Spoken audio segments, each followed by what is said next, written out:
ওই বাচ্চাটা কি করে মাতৃক ছাড়া বাচ্চাটা বড় হবে, এটা আসলে মানে খুব কষ্টদায়ক। এই ব্যাপারটা আসলে মেনে নিতে পারছি। আর তানিমকে নিয়ে আজকে এখানে কথা বলতে হবে এত তাড়াতাড়ি, এটাও মানে মানে মানতেই পারছি না। এত সুন্দর বাচ্চাকে সবাই চয় কাল্লা দেয় না, মানে বাচ্চাটাকে যে কেউ দেখলে মানে আদর করতে চায়, মানে এমন একটা বাচ্চা।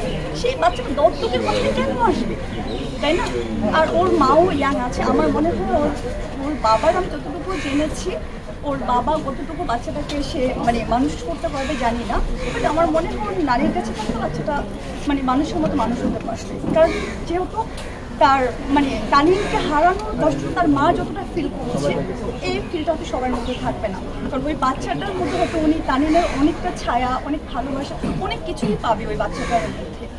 যারা চেয়েছে আমাদের মধ্যে সবাই আল্লাহ শুনেছি, দেখেছি, বাট আমার কাছে মনে হয় বাচ্চাটা দত্তকের মানে মাধ্যমে এসে বড় হবে, এটা না শুনতে গেলে মনে হয় এটা দত্তক কারণ দত্তক দেয় হচ্ছে তার কোনো সলভেন্সি নেই, তার কোনো কিছু নেই, বাড়ি ফিটা থেকে শুরু করে কিছুই নেই।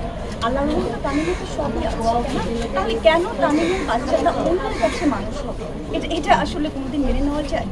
আমার কাছে এটা আসলে কখন এটা আমার কাছে এটা একদম ভালো লাগে না। তানিরা মা এখনও অনেক স্ট্রং আছে আন্টি, তো আন্টি চাইলে বাচ্চা একটা কেন আমার 5টা বাচ্চা মানুষের আন্টি সে ক্যাপাবিলিটি আছে, না ক্যাপাবিলিটি আছে, ক্ষমতা আছে, শারীরিক তার যতটুকু দেখেছি যথেষ্ট আন্টি স্ট্রং আছে। তো আমার মনে হয় বাচ্চাটাকে আন্টি মানুষ মানে সে নানির কাছে মানুষ হয়, তাহলে বাচ্চাটা সুন্দরভাবে মানুষ হবে। কারণ আমি তো আমার দেখি আমার বেবি, আমার বাচ্চাটা কী হয়, ওর সারাক্ষণ নানুমণিকে চায়, নানু ভাইকে চায়, ওর মানে হয় কি বেবিরা কিন্তু নানুর ভাইয়ের মতো অনেক বেশি আকর্ষণ কাজ করে ওদের মধ্যে।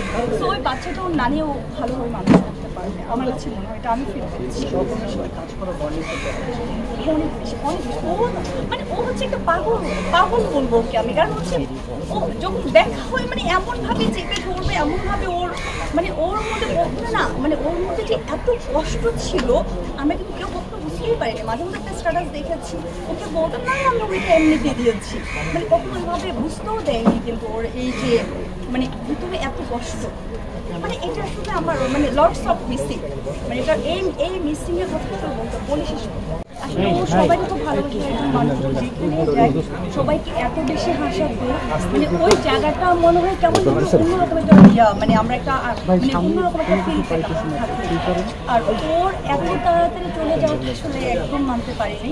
এখনো মানে ওর কথা যখনই মনে হয় মানে আমার কাছে মনে হচ্ছে না আমাদের পাশেই আছে, ও যে চলে গেছে এটা এখন পর্যন্ত ট্রাস্ট করতে পারছি না। আর এটা মানে মন পাচ্ছি না, সামনে জায়গা বেশি কষ্ট নাই যেটা ওর যে বেবিটা মানে ও যে এখনো বুঝে না যে ওর মানে যে ওর মা ওর কাছে আমি একটা মা, তো আমি এটা ফিলটা আমার কাছে একটু বেশিই হচ্ছে। কারণ আমি যখন বাইরে বের হই আমার বাচ্চার যে ওইটা দেখছি, ওর বাচ্চাটা এখনো অনেক ছোট, তো আমার এইটা আমি আসলে এটা এটা অনেক কষ্টের একটা ব্যাপার, এটা আসলে মানতে খুব কষ্ট, এটা এখনো মনে করতে গেলে খুব মানে কান্না এসে যায়। এটা ওই বাচ্চাটা কি করে মাতৃক ছাড়া বাচ্চাটা বড় হবে, এটা আসলে মানে খুব কষ্টদায়ক। এই ব্যাপারটা আসলে মেনে নিতে পারছি। আর তানিমকে নিয়ে আজকে এখানে কথা বলতে হবে এত তাড়াতাড়ি, এটাও মানে একদম মানে মানতেই পারছি না।